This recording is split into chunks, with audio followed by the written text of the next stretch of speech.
Good evening, everyone. The topic which I'm going to present is audio vestibular interactions. So, mainly, what is the connection between hearing and balance?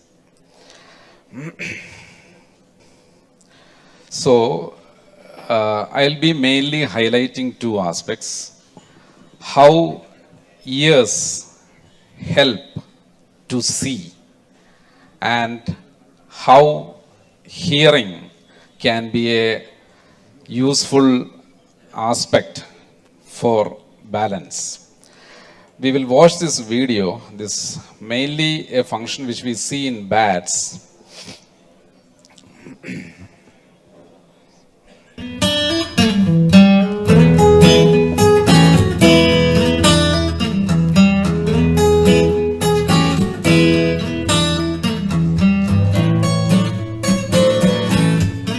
Just open.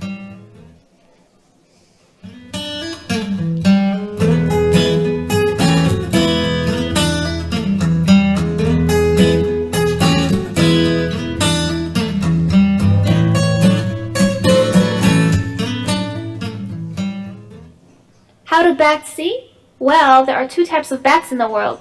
Megabats, such as fruit bats, navigate mainly by sight, and microbats, which live in dark places, navigate using echolocation. They use their ears to see by listening for echoes. How can microbats see with their ears? Bats can emit ultrasonic sounds, sounds at frequencies higher than the human ear can detect. Then, they listen for the returning echoes that bounce off obstacles or prey and use them to navigate or hunt for food. A bat's call can range all the way up to 160 kilohertz, a frequency 8 times higher than humans can hear. Once they detect the prey, they will raise the frequency of calls even higher. Why do they raise their frequency? If the wavelength of sound wave is bigger than the size of prey, sound waves can be considered to directly pass them. A higher frequency results a shorter wavelength, so that the sound will reflect when it reaches the prey. Okay, how do they determine the location of their prey then? You know how sound reflects similarly to the way light does? When microbats receive echoes, they can process several pieces of information at the same time, such as the Doppler shift. For example, the flapping wings of an insect create periodic compressions of molecules in the air. If the prey is flying toward the bat, frequency of the echoes is higher than the frequency of the sound that the bat sent. And if the prey is flying away from the bat, frequency of the echoes is lower than the frequency sent. This is the Doppler effect, so they can distinguish whether a fly is in motion or at rest. By knowing the duration from the time it shouted till its own echo is heard, bats can determine how much time is needed to reach a prey. I see. Did you know that echolocation is a very useful technology in human lives? For example,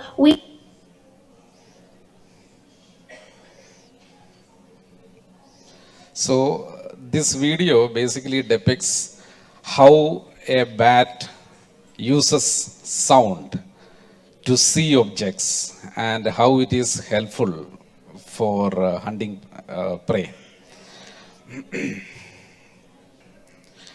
Now, coming on to echolocation abilities in human, whether human can do this. So it's again basically the same thing. Ability to detect objects in the environment by sensing echoes from those objects by actively creating sounds. You can do this by snapping fingers or by making clicking noises with mouth. Usually sighted individuals doesn't do this because they rely mainly on vision to see. But whereas people who are blind, they can make use of this to see objects in the environment. And we have seen that researchers have shown when a blind does this, it's mainly the activation of primary visual cortex that is happening. Although they are depending on sound, the activation takes place at the primary visual cortex. You can see this. this is an echolocation expert, and you can see that the visual brain areas are getting stimulated and auditory brain areas are not much activated. You can see this, you can see the video of a human who is using echolocation. He is blind, and how he uses echolocation to see objects.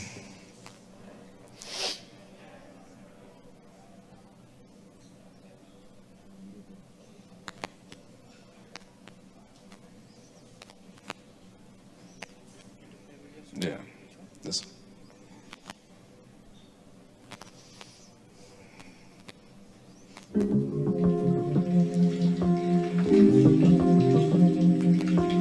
Ben Underwood is blind.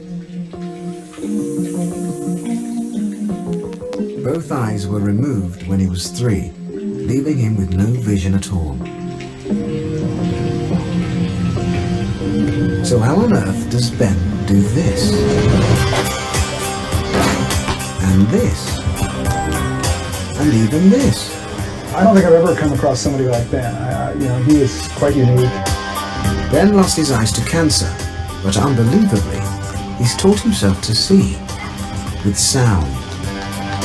If he chooses to go out there and ride that bicycle, let him ride the bicycle. It's got to be very smart. Somewhere in there, it's a little genius going on. I don't consider myself blind. Ain't nothing wrong with me. Ben has no guide dog and never uses a white cane. He's not even using his hands. Instead, he sees with sound. He makes a sharp click which bounces back off nearby objects. Amazingly, Ben's ears pick up the echoes and he can precisely locate where things are. Ben is the only person in the world who sees using nothing but echolocation. Well, I've been able to tell where walls are and where things on the ground are. If I click down, then I can hear them easier. But if I'm walking, I'm just clicking over it, it's not going to get it. And I can tell where desks are in the classroom and stuff like that. I can hear the wall over there, the couch over there. I can hear the wall behind me. I can hear the wall over there and the TV and the computer. Yeah. Ben, I need a towel for drying because I don't have all my kitchen towels in here. All right, Mom, I'm going to go get it. Ben's echolocation is so good that at home his mum, Aquanetta, Uncle Kerry, and brother Isaiah make no allowances for his blindness at all. When I was a little kid, I didn't really know he was blind. I just knew he was my brother. Did he make it? He's determined to do what he's going to do. And he refuses for somebody to label him as blind. You see this kid that have a whole different way of thinking. It's magic and it's real. I don't think I've ever seen anyone quite as remarkable as Ben, nor have I seen anyone quite as remarkable as Ben's mom. And I think that's a lot of the secret to Ben's amazing talents. He knows that there's nothing impossible for him. And it's not.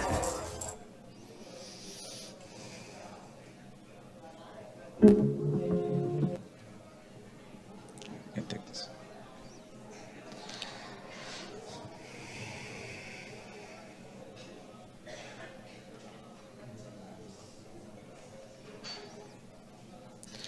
So we can see how powerful the brain is, like using sound, how we are able to see.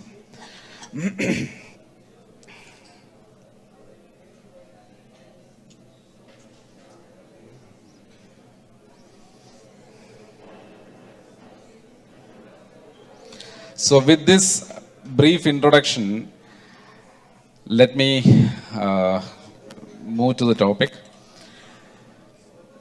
Like we know, balance is mainly mediated by visual, vestibular and somatosensory input.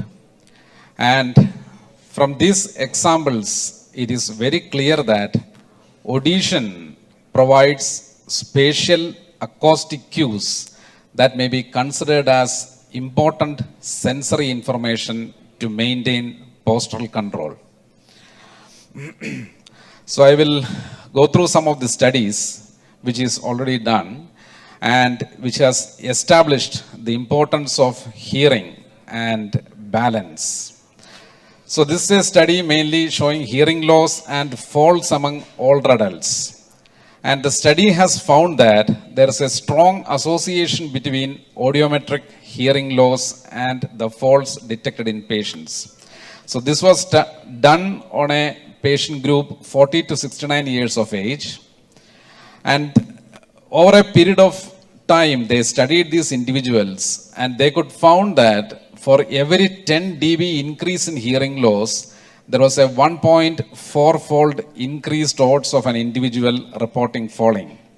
And even people with mild hearing loss, they could see that they are 3 times more likely to have a history of falling than people with normal hearing. So what could be the reasons? The reason they postulated was there could be a concomitant dysfunction of both the cochlear and vestibular sense organs because of their shared location. Another aspect, because there is a decreased hearing sensitivity, it may limit access to auditory cues and that are very important for environmental awareness. Another aspect could be it could be mediated through the cognitive load and reduced attentional resources if a person has hearing loss. So that could impair the maintenance of postural balance. So this study again shows the relationship between postural stability and spatial hearing. They have taken 2 tests mainly to study the group. It was tandem Romberg test and Fukuda stepping test. And the indices that they measured were the sway of the person and the angular deviation of each participant. How they did was they provided an auditory spatial reference. It was given the noise, a broadband noise source was provided directly in front of the participant located 1 to 2 meters away. And the participants who were taken in this study were 18 to 52 years of age, and all of them had normal vision, normal hearing, and a normal vestibular function. So the head tracker recorded the position of the participant's head for the tandem Romberg test. They did the study in different conditions: eyes open condition with no sound, eyes closed condition with no sound, and eyes closed condition with sound. So they were basically measuring the head sway and the head movements under these conditions. And the result showed a significant benefit in postural stability in both the experiments when spatial auditory cues were present. So when the auditory cues were given, the people who participated in the study were able to balance themselves very well. And they could even identify that in the tandem Romberg test, the spatial auditory cues alone provided a 9% reduction in mean sway.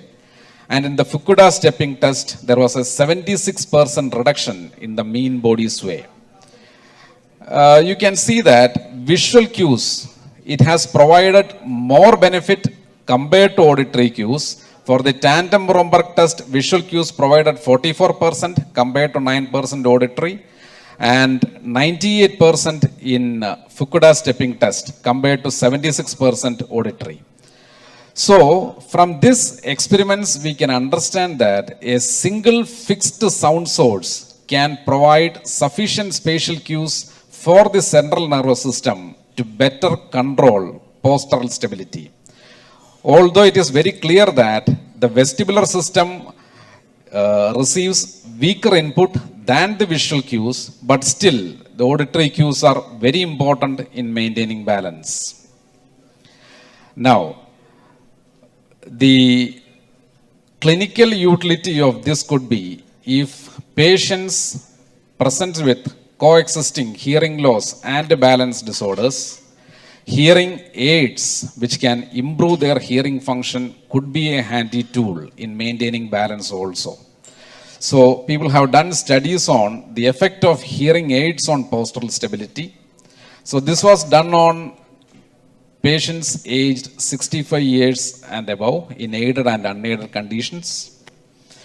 They studied using Romberg-on form test and tandem stance test. Again, they provided a broadband white noise sound in this experiment, and they could find that when the patients were wearing hearing aids, they could perform significantly better. And they postulated that the brain relies on the sound localization ability of the ears to create a three-dimensional map of the sound source around an individual, and it keeps the body steady by maintaining its relationship to these external sound sources. So the hearing aids can be used as a treatment modality for imbalance in older adults with hearing loss. This study also depicts the same aspect. There is a contribution. In this experiment, they studied the effects of sound on postural sway using center of pressure analysis. Different subjects were taken, 50 subjects with normal hearing, 28 with hearing loss, and 19 with the vestibular dysfunction. So here also they could find that auditory cues are utilized by subjects with normal hearing to improve postural sway. And postural control is definitely diminished when there is a hearing loss, and people are overcoming it with the help of hearing aids. This study done in 2017 also depicts the same thing. So it compares the static balance function between elderly with hearing loss who used hearing aids and those who did not use. So the indicators for postural stability were center of pressure parameters, and different conditions were tested, and they could find that in open eyes foam surface condition, there was greater SD velocity in the off-aided than the on-aided. So when they were not wearing hearing aids, they were having greater sway. And the same thing was noted when they were unaided than when they were wearing the hearing aids. So the hearing aids undoubtedly improve static balance function by reducing the ST velocity. Same thing is noted for in this study where people were implanted, and it was a study done on single-sided deafness patients, and when the binaural hearing was restored with the implant, the balance test results significantly improved. And they could found that there is a 10 to 30% improvement in balance function when the single-sided deafness patients were implanted. Now, there are a lot of things coming up in the hearing aid field. Lot of developments are coming. We already know that there are combination devices available in hearing aids, whereas it helps in masking tinnitus, and it could be you can use tinnitus retraining therapy mainly to rehabilitate or to retrain the nervous system for tinnitus management, and it is also a handy tool for managing hyperacusis patients. And we all know these balance disorders can coexist with hearing loss, tinnitus, hyperacusis, all these conditions. So already hearing aids that are there has these functions which could manage these conditions. And there are new developments are coming in hearing aid industry where artificial intelligence is being used, and mainly they are planning to come up with devices.